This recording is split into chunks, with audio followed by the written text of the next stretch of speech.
Beatrice has muted us all, and so thank you all for joining. It is good morning in North America and South America. It's good afternoon in Europe, Middle East, and Africa, and good evening in Asia, Australia, and India in general.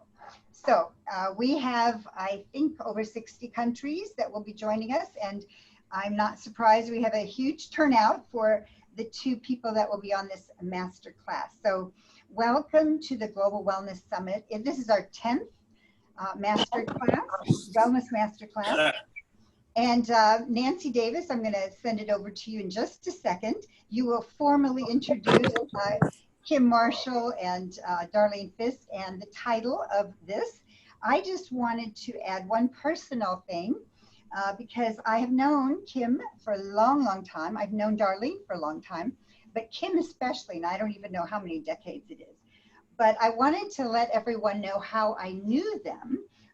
Back, I don't know if Kim, it was the 90s maybe, in the spa industry at that time.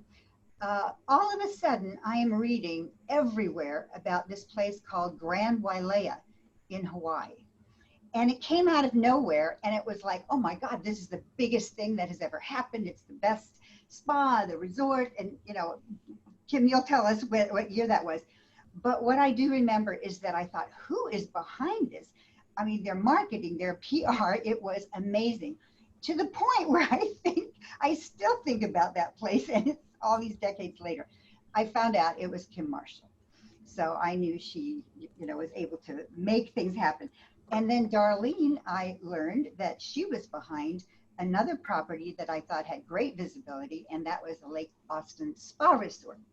And I know they've had lots of other things that they've done in their careers, but they are now working together with Swell Communications or Swell PR, public relations. And, you know, Nancy and I believe a lot in collaboration.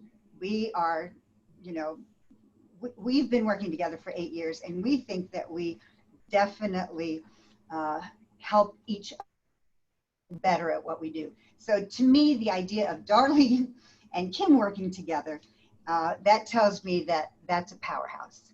So thank you for being here, and over to you, Nancy. Thank you, Susie. Yeah, Susie and I feel we're pretty swell too. So we'll see how this goes. First, a couple of Zoom instructions.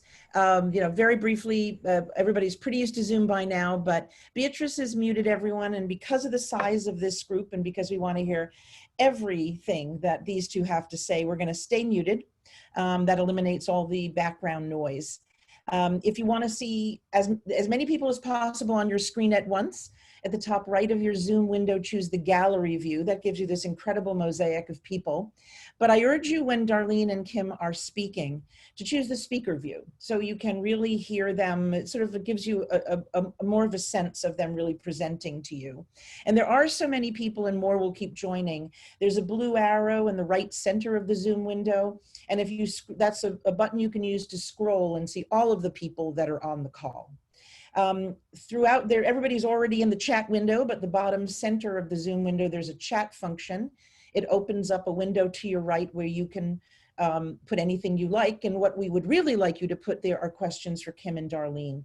We'll be keeping an eye on those throughout the call and get to as many of those questions as possible. And, you know, whatever Kim and Darlene share that they are willing to share beyond the call, we'll send in a follow-up. Don't worry about taking pictures of their slides. If they mention resources or links, we'll include all of that in the follow-up, so not to worry. Kim Marshall and Darlene Fiske, co-founders of Swell Public Relations. They're results-oriented. They're focused on their clients, for sure. And they are really prominent in the wellness industry. Many of you know them, and if you don't, you probably should. Today's topic, Shred Your Crisis Communications Plan, Solutions for PR and Marketing in a Pandemic, is going to be very relevant to everyone on this call. After founding the first wellness-focused communications firm, which was called the Marshall Plan, in 1995, Kim went on to found Swell Public Relations with Darlene in 2018. Kim's also the co-executive producer and host of our Global Wellness Summit podcast. A link will be surely sending you. Darlene is the recipient of the American Spa Magazine's Women in Wellness PR and Marketing Guru of the Year Award, so we're expecting a lot out of her today. And she also serves on the Women in Leadership Committee of the Global Wellness Institute. They are both dynamic, creative, and thankfully incredibly entertaining. So no pressure, ladies, but it should be a really, really interesting morning. They are truly in our tribe. They're at all our summits. They're part of the Institute. You know, they are real touchstones for us when we are embarking on a project, when we're thinking of doing something. We really do call them and check with them, making sure we're doing the right thing. This morning, they're going to offer their expertise and hopefully inspire us all to shred our communications, crisis communications plan. Kim and Darlene are each going to do a little overview, and then we've got a bunch of questions that we have prepared that we want to ask based on, you know, lots of interest from people. And then, of course, we'll get to your questions spontaneously as they come up. So without further ado, ladies, over to you. Okay, hi everybody. Thanks for joining us today, and thank you for that lovely introduction. No pressure at all. I want to say first, thanks to both of you, Susie and Nancy, for putting these calls together, and especially for today, for allowing me to get out of my pajamas. And if there's one thing I have learned through this pandemic, it's, you know, wash your hands, don't touch your face. Wash your hands, don't touch your face. And thanks to these phone calls on Zoom, I have realized that I touch my face a lot. So you have helped me probably stay healthy and safe, and I thank you for that. Just had to get that out of the way. So like Nancy mentioned, Kim and I started this business about 2 years ago today, around-ish, because we're passionate about wellness. We have been so fortunate through this pandemic and other crisis not to have lost any clients. We've been doing PR collectively for about 40 years, and as many of you know, she's always the big picture, I'm the more linear person, and so we make a great team. You may have seen her beautiful face on the Global Wellness Summit Leader Livecast, and also host of the podcast. But let's move on into what's happening today. As everybody knows, our world has really hit a reset button. We've done puzzles, we've cleaned out our closets, honed our cooking skills, and maybe we've drank a little too much wine. But now it's time to get back to business. Slowly but surely, the world is reopening, and some of our clients are already open, some are making preparations to do so, and some never closed. So what we've learned is right now is the time to try new things, to ask for what you want, be a little bit brave, do something that you haven't done before. We're really in a rebuild phase of all of our businesses, and we're also rebuilding guest confidence. We're rebuilding PR and marketing strategies, and we're trying to get the hospitality and wellness and beauty industries back at the forefront of consumer interest. But your customers have to feel safe. And how does that come about? Well, you've got to build trust. So we read in a survey recently that 40% of consumers plan to travel by July, and close to 75% plan to do so by September, which is encouraging. 85% of those said their travel decisions would hinge on communications, about safety, 85%. And then 40% said they were not happy with communications they were currently receiving. So think about that. 55%, this is another really good one, 55% said they would spend more to feel safe when traveling. So what does that tell you? Private classes, more total buyouts for your spa or for your hotel. You should be offering that. And upsell safety. Is there anything you can do or offer to make people feel more safe when they come to you because they're willing to pay for that? Kim, what have you heard? I've heard so much, but first of all, I'd just like to say that it is 6:30 something my time. So I love you all, but dear God, I'm not a morning person. So I will try to act like I'm as vibrant as usual. But anyway, one thing I'd like to first say before we go any further is thank you for that beautiful introduction. You know, we've got to stop and thank Susie and Nancy for jumping in the fray immediately if not sooner, when all this started to come down, and starting our Lifeline classes, calls, check-ins. It truly has been a touchstone for, certainly for me, but I'm sure for a lot of you. So we're more than grateful. And really, as Susie said, we go way back. But when I first heard of her was when I worked with Deborah Zake at the Golden Door, and people kept saying, do you know the twins? Have you met the twins? And I was like, who are these twins? And then later we were able to work together on the iSpa board when she assisted Alex Zake. So we go way back, and it's a delight. Also, 1995, the Marshall Plan started, but 2018 was a great chapter when Darlene Fiske and I joined forces. And as she said, she's linear, I'm big picture, she's very detailed, I'm very vocal, and you know what, together we make a perfect person. So that's kind of cool. But anyway, I hope you've joined me on the podcast. I hope you've joined us on the Leader Livecast. I love that because my phone's up high in the ceiling because you look younger the higher up you look. That's a tip. I'm going to give that to you for free. But what we're here to talk about is PR during and beyond a pandemic. And let me share with you some numbers from a PR industry survey when the pandemic started. 67% of businesses did not have a crisis communication plan. 75% have seen a negative impact on their business. There's probably more than that now. 84% agree that the pandemic will forever change their business.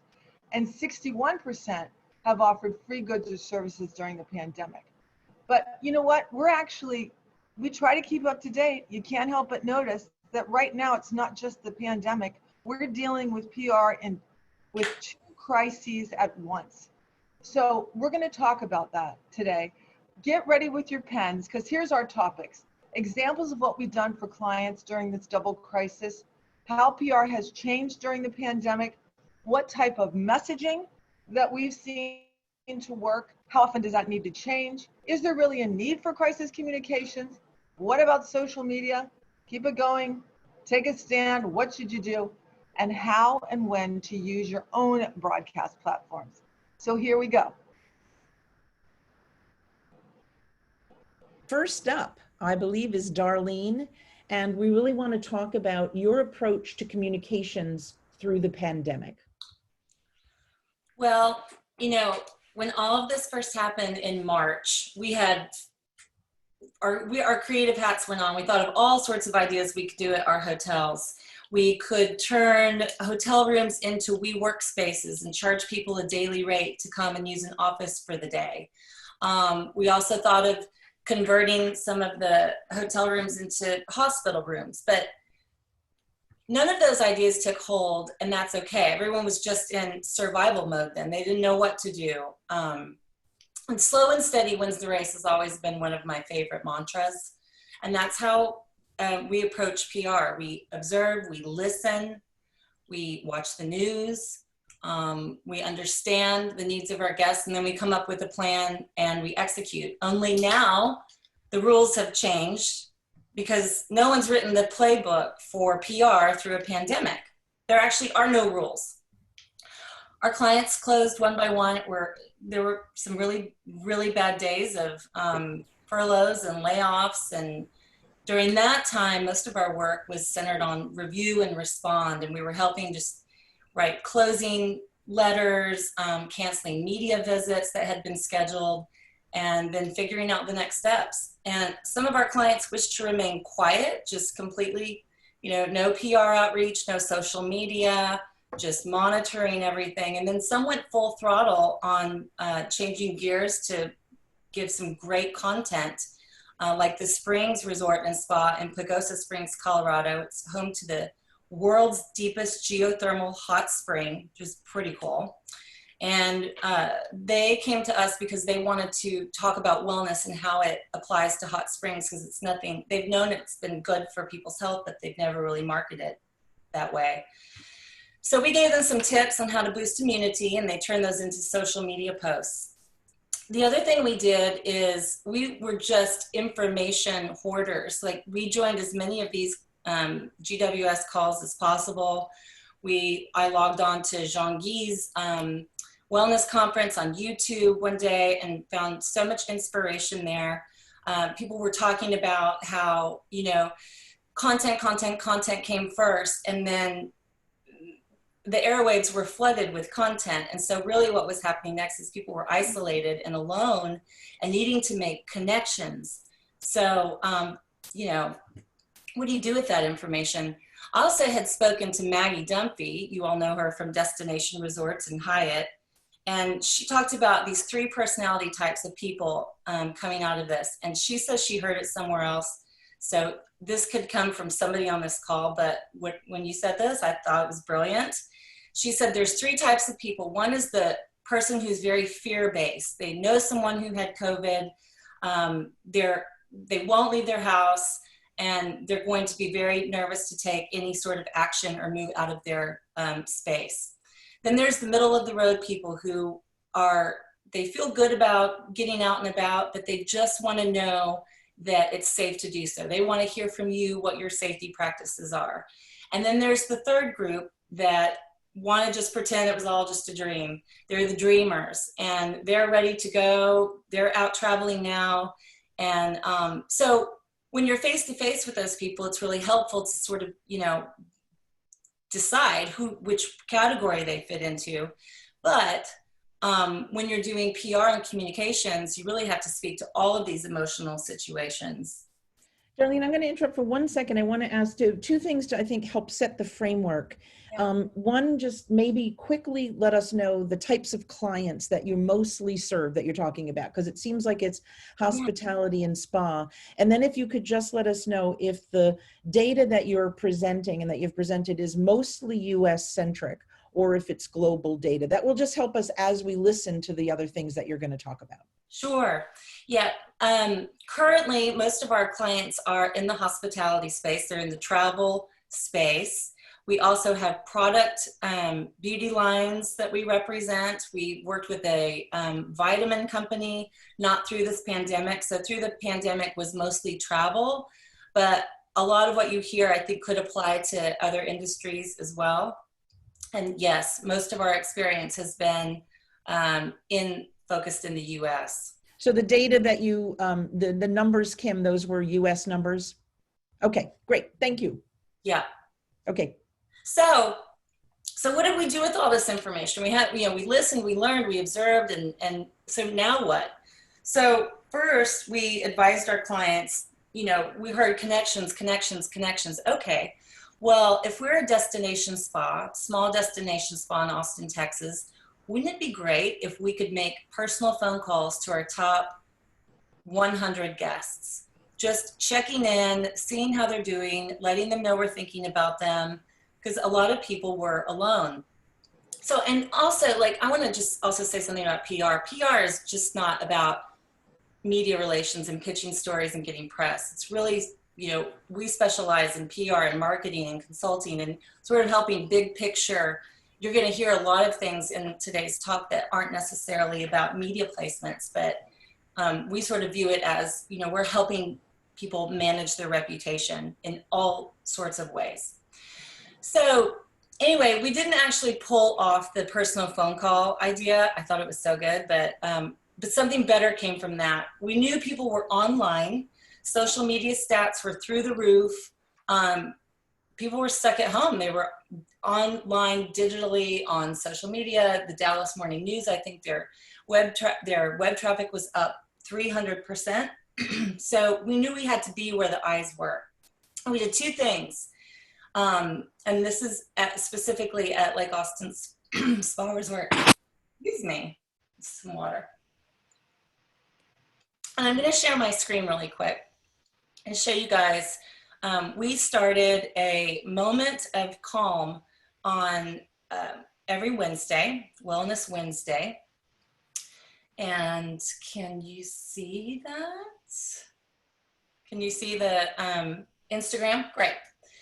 Okay, so every Wednesday we posted a beautiful picture of nature. These were actually poppies that were growing along the shore, and we announced that at 10 o'clock Central Time, we were going to go live on Instagram for 10 minutes and simply show people a peaceful view of the water. It could have been something in the gardens. And then of course we did some research on all of the hashtags. We should be using virtual getaway, roam from home, travel someday, virtual vacation, and made sure we got all of those in. So those were the static posts. And then this is an example of what one of the moments of calm looked like. Just really simple. So that people could come, jump on, jump off, get a little dose of nature, and just have a moment to breathe. So we've had a lot of views on this. We've had a lot of great comments. People needed that. Thank you so much. So we really feel like that was a big success. One day it was raining. You could hear the raindrops falling on the tin roof of the dock. So that's something that they did on social media. Now, is that my? Okay, it sounded like there was a little noise. The next thing we did is we decided the client needed to say something. It had been several months, and this is just like 2 weeks ago. It had been several months since they had communicated with their guests. And the question is, what do you send? I mean, everyone's contented out. Like there's yoga classes and recipes, and we didn't want to sell anything, but we also wanted to just, say something. And so I had heard, or we had heard that 5 of the staff members from the resort lived on property just to take care of the gardens, to keep things up and running through all of this. And so I knew that there were going to be some funny pictures and great stories that came out of this. So we thought, well, what if each of those 5 people wrote a letter to the guests, and we called it Letters from the Lake. And we had Sullivan Perkins, a graphic design company, lay out the template, and we helped write these letters. This first one is from the owner. He talks about what he's been grateful for, things that he may have taken for granted during the pandemic. He's now realizing his rescue dogs are very important to him. Sunshine, the team at Lake Austin, was very personal. And we created an email address called missingyou@lakeaustin.com and invited the guests to send a letter back and let us know what they were grateful for. And they got so many responses, and they responded and they replied to every single person who wrote in, which I think is a really powerful way of connecting with your customer during something. So you see that Darlene was brave. She said you have to be brave, you have to be lighthearted, and you have to be personal. So Darlene, how has PR changed in your mind? Oh, well, I feel like it's changing all of the time, and this has been a big shift. I mean, we're in the business of managing our clients' reputations, and relationships matter more than ever.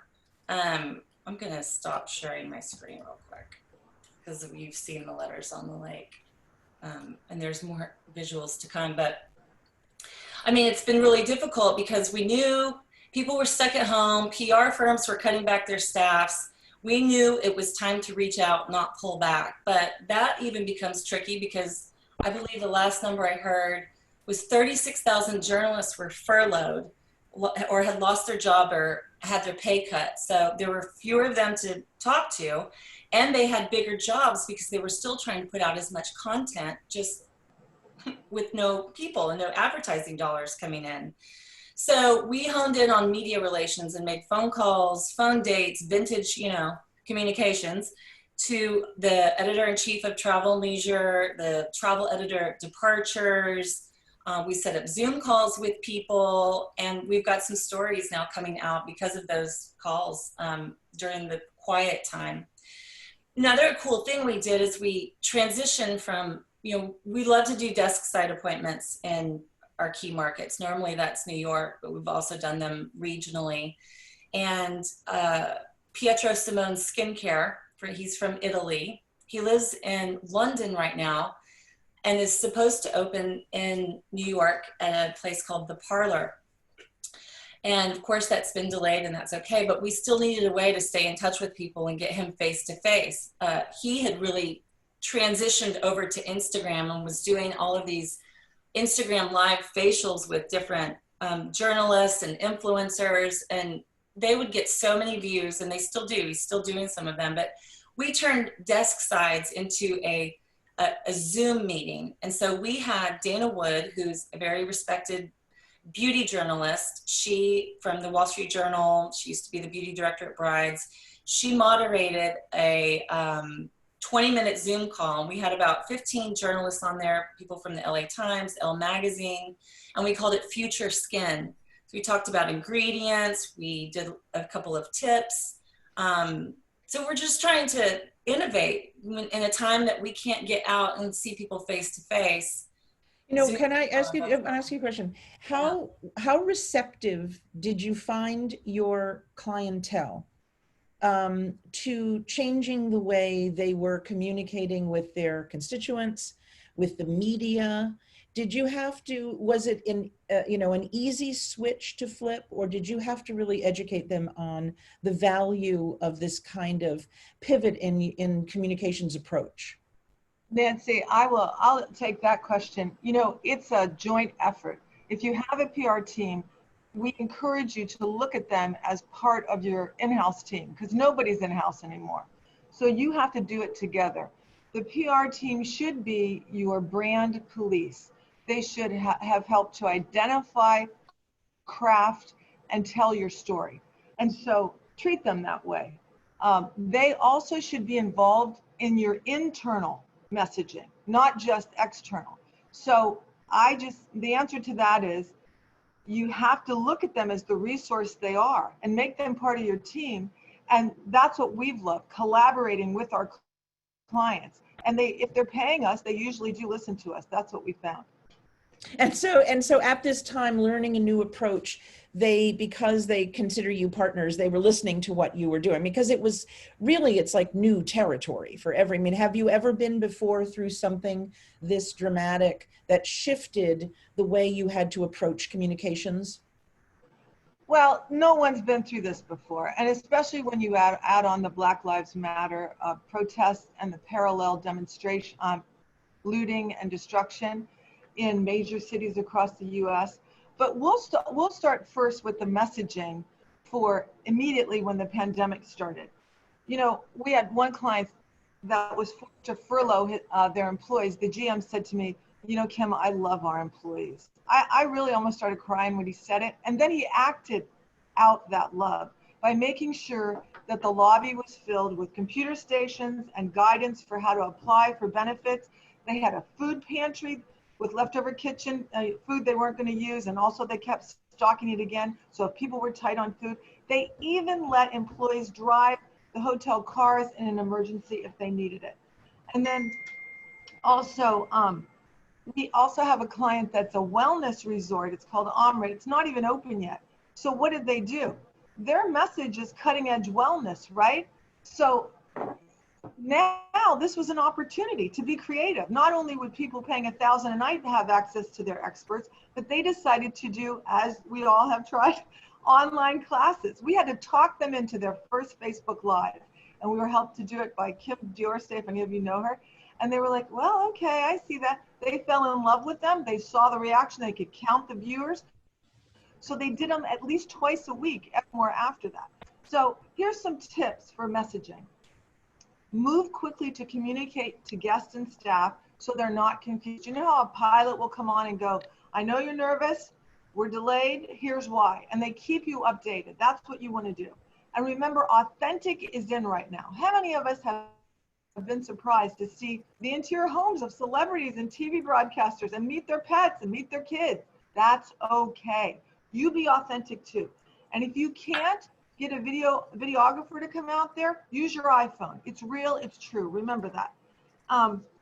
We also, with our wellness client, we wanted to let the neighborhood No, we were there. So, you know what we did? We reached out to a pulmonary doctor who was working 20 hours a day with COVID patients and gave him a free online health coaching session. We call it Care of the Caregiver, because if you don't have anything left to give, what are you going to do? And then we offered it to 2 news reporters because they were on the front lines too. So those are just a few examples of the messaging. Thank you. Nancy, Yeah. do you want to know how quickly messaging has to change? Yeah, and how about that crisis communications plan? Okay, how often do you have to change your messaging? Well, how often do you take your temperature when you're sick? This is something that you do on a daily basis, or you're not really understanding the complexion of your business. And also another tip, consume news, or look to your PR people to consume the news. And remember, the mood changes weekly in this pandemic and in the Black Lives Matter situation. So you need to keep on top of things. Remember when free webinars and online yoga classes were novel ideas? Well, that's a yawn right now because everybody's doing it. Remember, research is key. When you're dealing with journalists, you want to get in the New York Times, research the writer who wrote about that and reach out to them directly. Match the story with the reporter and treat media like the people that they are. And then remember, use actions that meet public needs right now. Think of the community. Let me just tell you one example. I live in Los Angeles. I love Los Angeles. My office was on Abbot Kinney, which was voted the hippest street in America by GQ magazine a number of years ago. I had to Is that because you live there? I had an office there. That could have been office. But anyway, I had to run an errand. I came home down Abbot Kinney. Everything was boarded up. It wasn't looted yet. But messaging. Some business owners decided to put the messaging on the plywood in front of their buildings. And let me tell you something. I just cried. One of them said, you know, Black Lives Matter, of course, but another one said, hate and violence are like gasoline. They flare up and they run out. Love never fails. I saw in the news another woman whose restaurant was trashed. You know what she said? I don't know if I can say this. She said, I forgive you. I understand. So, you know, when you work from your heart, when you're a communicator, you can't argue with the heart. You really can't. So this email from Nordstrom's is my last example of messaging. Guys, I was gobsmacked by how they did it. You do realize that a lot of their stores, they're an elegant, lovely department store across America. A lot of their stores were trashed and looted. And they wrote a letter and said they're heartbroken at the senseless deaths, and they named the Black people who have died in custody. They talked about the priority and well-being of their customer and employees, and they said they were thankful that none of their employees were hurt, and they're working to connect with communities and help. But listen to this. We can fix the damage to our stores. Windows and merchandise can be replaced. We continue to believe that tremendous change needs to be done. We strive to be a positive force for change in every community we serve. I don't think it gets better than that. So learn from other people, share examples. Now, I'll give one last thing that Nancy was a part of. Yesterday, we had a leader live cast on Instagram planned. Darlene called me and she said, we promoted it on social media. She said, we can't do it. I said, what? She said, it's Blackout Tuesday. I said, oh, I know. Is that today? I thought that was coming. It's today. We pivoted, we changed, we postponed it because by research, you realize that posting business as usual on the day designated to calm down and think about what was going on would have been tone deaf. So you adapt, you pivot, and you're not tone deaf. Be aware. On the topic of social media, or Nancy, your question where you asked if it was difficult to get our clientele to think a different way or to pivot or shift. Yes, I mean, it's very difficult because sometimes, I mean, people don't really even know what a hashtag is. I was talking to some friends last night, my age, he's in business, and he didn't know what a hashtag was or how it worked. So I want to share my screen, and Kim, if you would just talk a little bit about the importance of that, that would be great. I'm going to pull up your slide. Well, some people really, some people have stopped their social media. Some businesses decided to. They've just gone dark.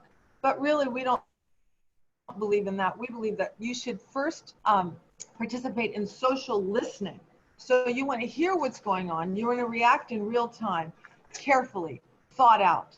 Highlight other businesses and personalities. Strengthen existing connections. Share solutions. Show empathy.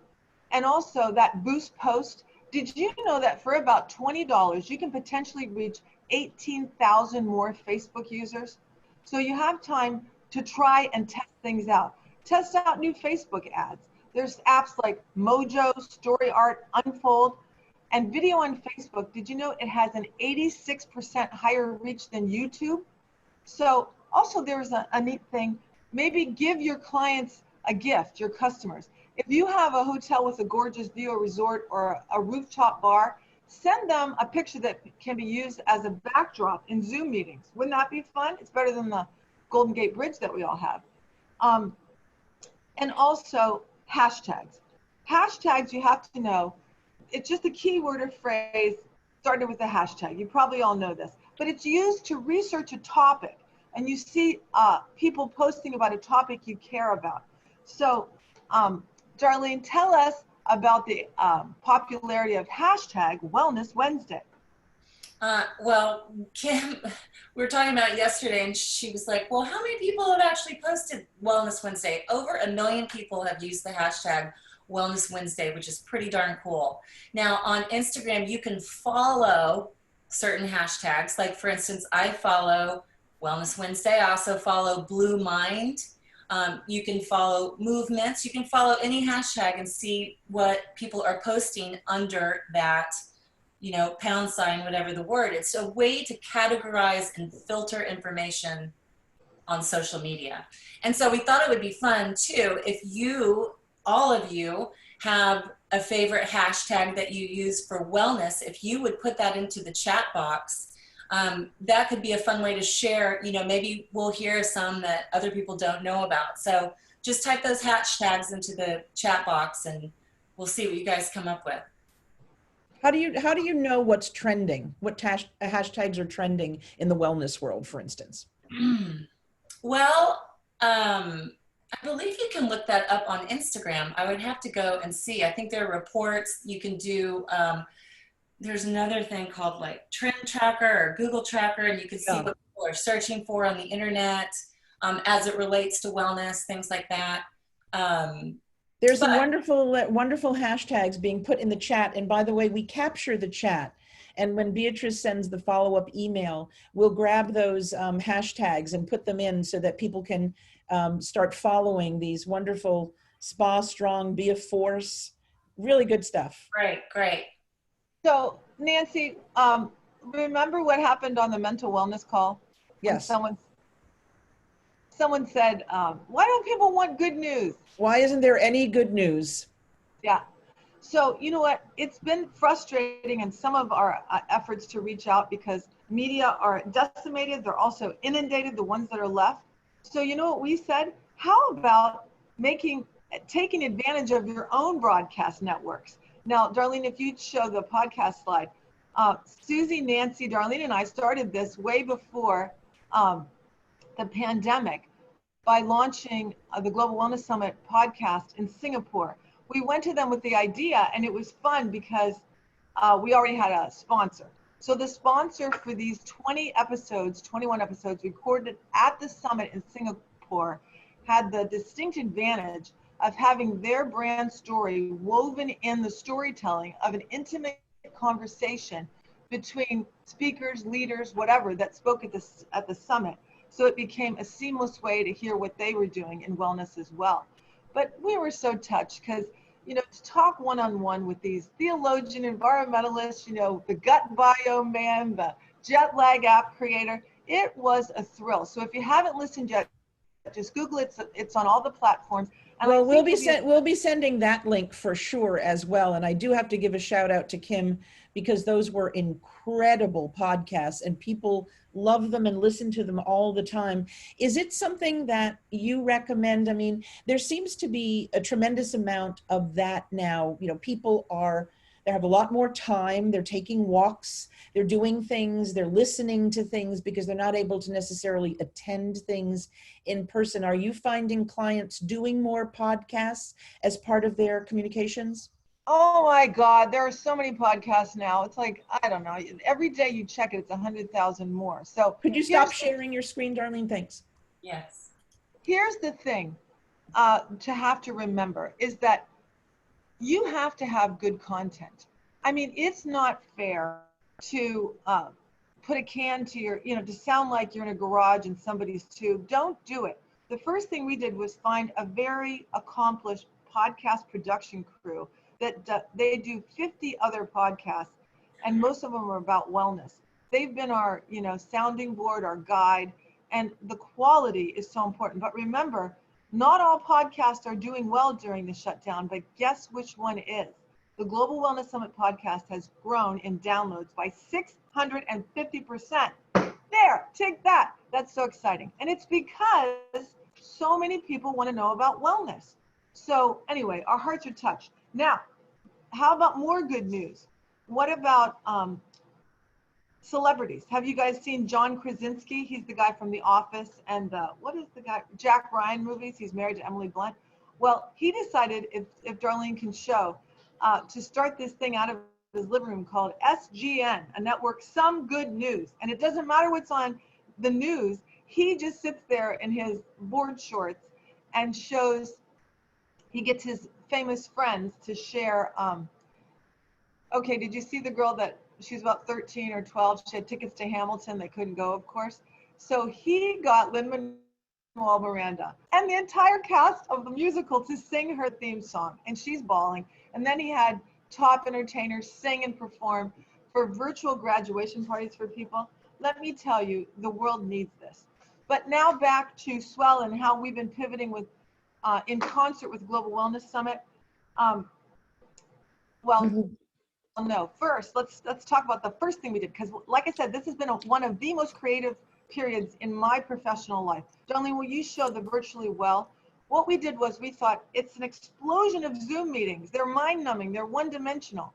So we took our wellness knowledge, our wellness contacts, and we created virtually well meetings.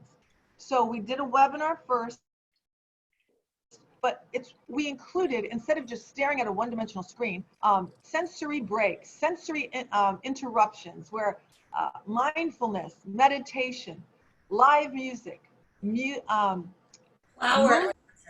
pardon me, live art. Yeah. I even made Darlene read a poem one time. But anyway,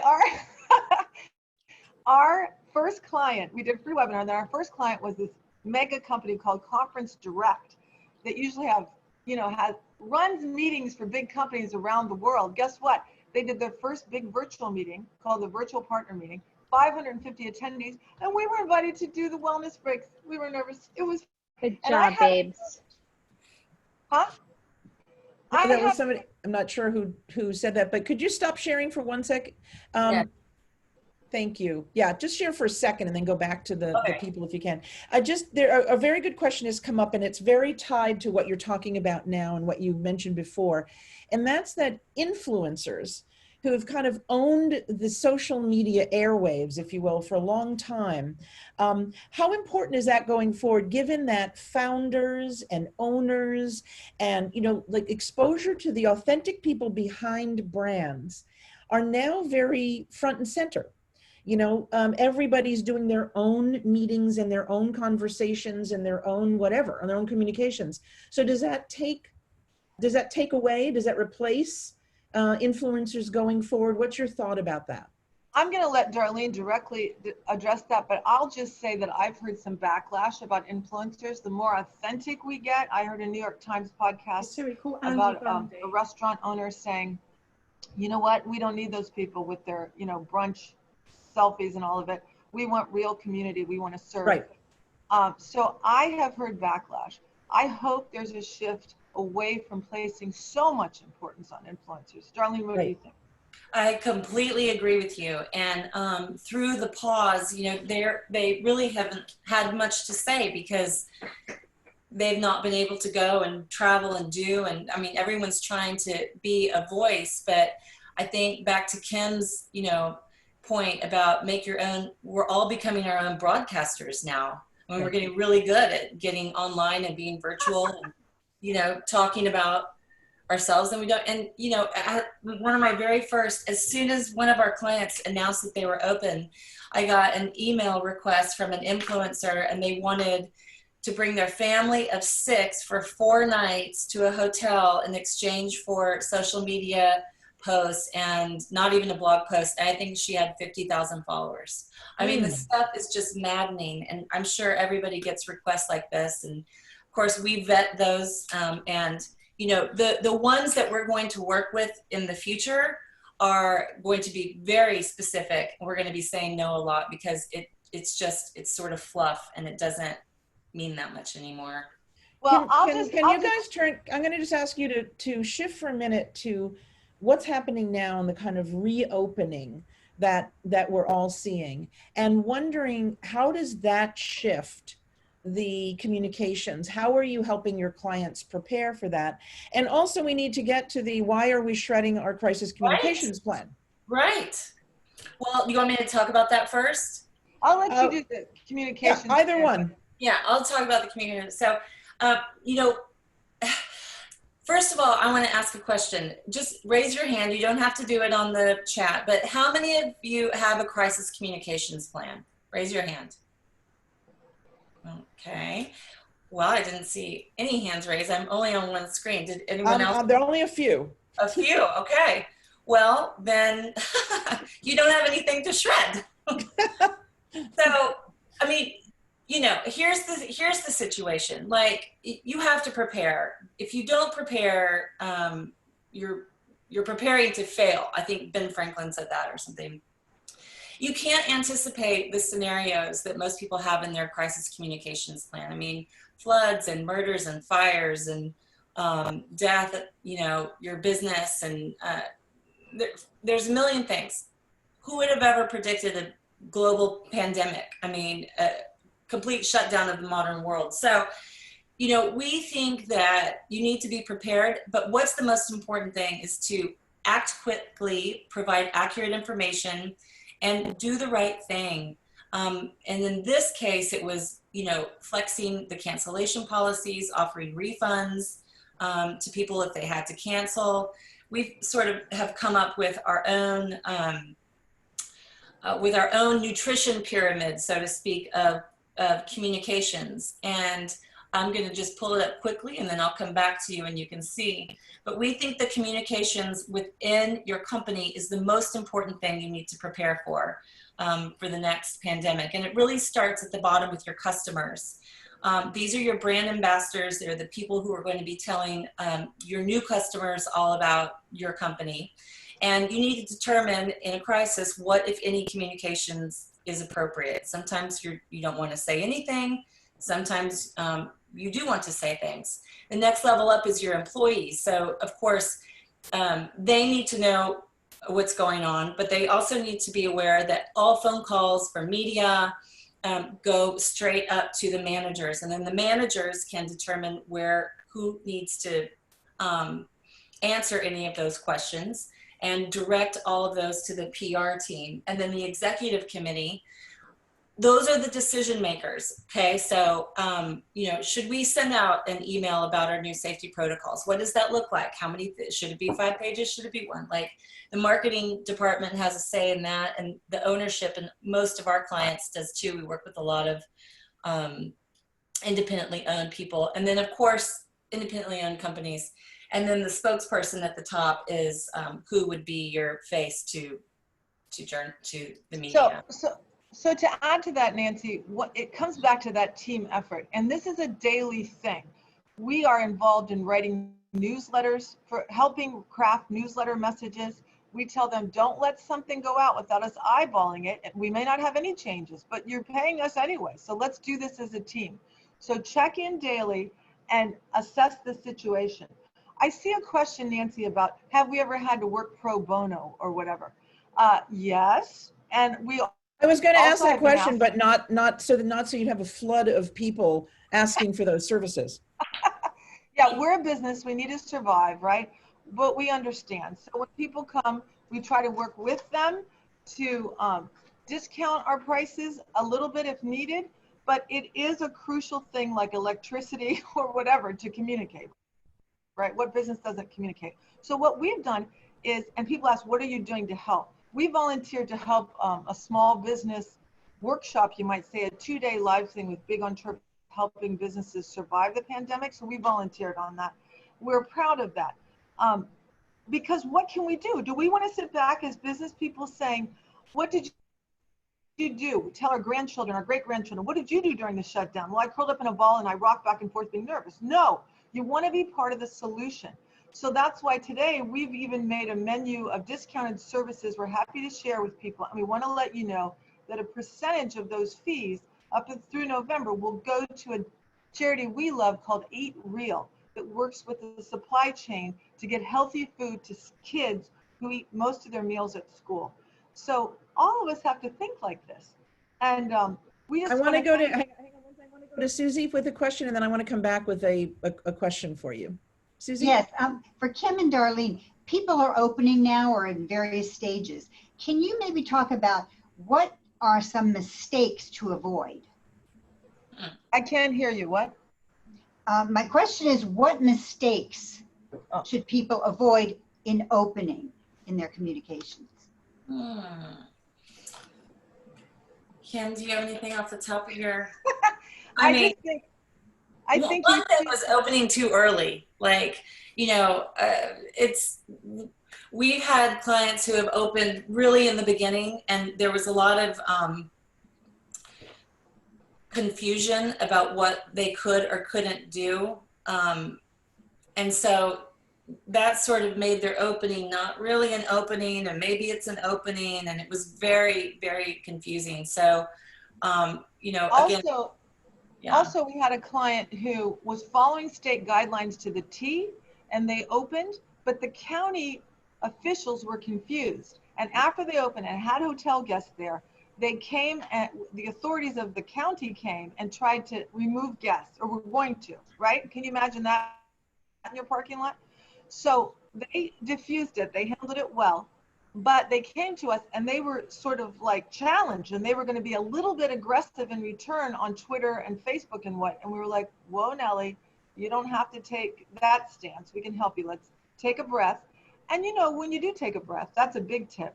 You assess the situation, you come together, but don't wait too long. We also had someone who, an employee posted on social media something very controversial about the protest. And it would have been one thing if they didn't say on their social media that they worked at that place. And someone immediately called them out on social media. Do you wait a day? Do you ignore it? Do you hide it? No, you handle it. You think about it carefully. Communication is a constant. It's crucial, and you do it day to day. I want to just ask you guys to, Susie, do you have another question? Okay.